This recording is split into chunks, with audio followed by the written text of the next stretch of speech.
Halo adik-adik, jumpa lagi bersama saya masih di sini di channel Kunci Jawaban. Pada video kali ini kita akan bahas buku Petik jilid 6A dengan tema yang berjudul Selamatkan Makhluk Hidup. Tapi sebelum kita mulai, saya ucapkan terima kasih kepada adik-adik yang sudah subscribe channel ini atas dukungannya, dan terima kasih kepada adik-adik yang selalu menonton iklan-iklannya tanpa di skip. Semoga kalian sukses dalam belajarnya. Dan untuk melihat video sebelum dan sesudahnya, silahkan adik-adik cek di kolom deskripsi. Dan untuk memperjelas jawaban dari video ini, silahkan adik-adik tekan tombol full screen atau layar penuh. Dan untuk mempersingkat waktu adik-adik, langsung saja dibuka buku Petik 6A-nya, yaitu di halaman 67. Di halaman 67 ini ada muatan PPKN latihan. Saya baca nomor 1, perhatikan gambar di samping. Ada orang musyawarah. A. Apa kegiatan yang dilakukan pada gambar? Jawabnya adalah musyawarah warga. Yang B. Apa bunyi sila Pancasila yang sesuai dengan kegiatan tersebut? Jawabnya adalah kerakyatan yang dipimpin oleh hikmat kebijaksanaan dalam permusyawaratan perwakilan. Yang C. Tulislah 3 contoh sikap yang harus dilakukan selama mengikuti kegiatan tersebut. Jawabannya adalah mendengarkan pendapat, tidak memotong pembicaraan, dan menyampaikan pendapat. Nomor 2, bacalah cerita berikut dengan saksama. Setelah itu kerjakan soal-soalnya. Berlibur ke Ragunan. Pertanyaan yang A. Apa saja nilai-nilai Pancasila yang terdapat pada cerita tersebut?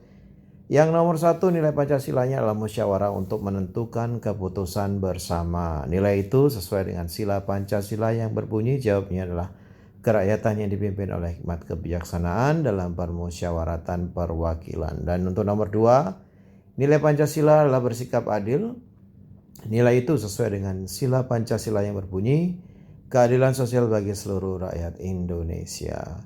Kemudian yang B, apa saja sikap yang bisa dicontoh dari keluarga Pak Ilham? Yang nomor 1, jawabannya adalah menentukan keputusan bersama dengan melakukan musyawarah.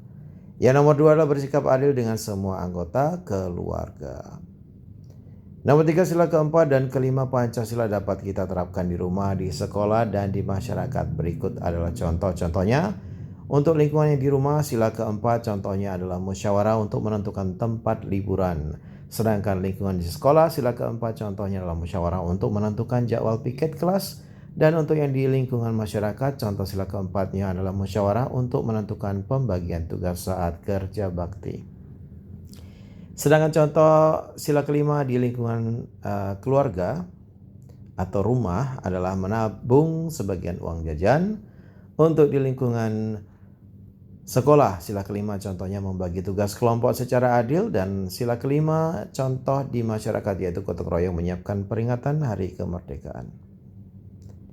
Setelah itu nomor 4, perhatikan gambar berikut. Yang A, apa sikap yang bisa kita tiru dari Fitri? Jawabnya adalah memberi pujian terhadap hasil karya teman. B, apakah sikap yang dilakukan Fitri sesuai dengan sila kelima Pancasila? Jelaskan alasanmu. Jawabannya adalah ya, sesuai karena telah menghargai hasil karya orang lain. C, tulislah 2 contoh sikap lainnya yang sesuai dengan sila kelima Pancasila. Jawabannya adalah membagi tugas dengan adil dan suka bekerja keras. Jika sudah ada, kita lanjutkan ke latihan SBDP. Nomor 1, perhatikan gambar-gambar berikut. Setelah itu kerjakan soal-soalnya. Nama bahan yang ada di gambar yaitu semen. Teknik pembuatan patung yang sesuai yaitu teknik mencetak. Kemudian alat yang dapat digunakan adalah cetakan sesuai bentuk patung.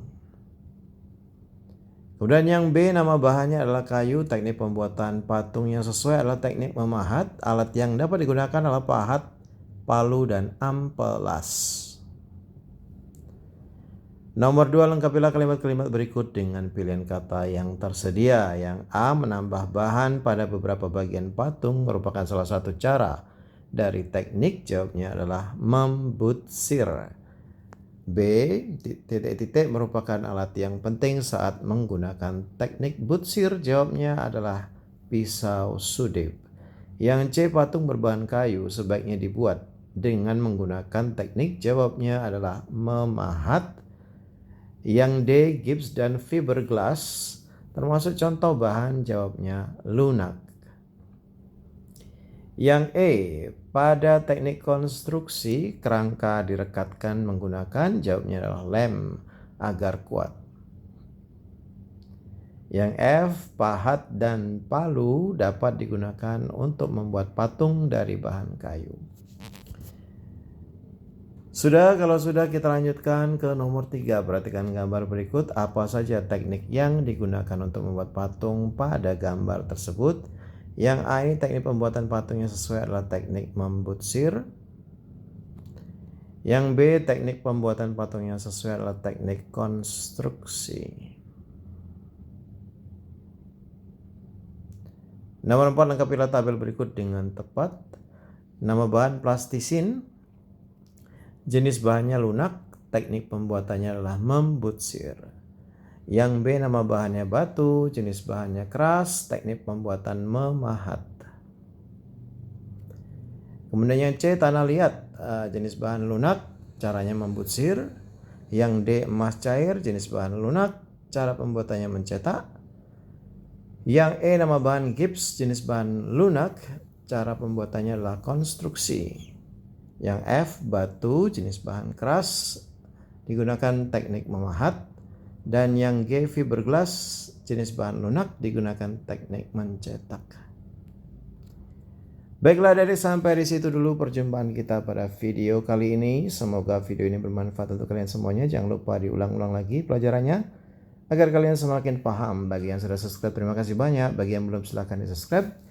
Jangan lupa di like dan di komen dengan sopan dan di share kepada teman-temannya agar mereka juga terbantu dalam mengerjakan soal-soal yang ada di buku Petik jilid 6A tema Selamatkan Makhluk Hidup. Jangan lupa juga follow Instagram saya di Kurniawan813. Mohon maaf dengan segala kekurangannya. Terima kasih dan sampai jumpa.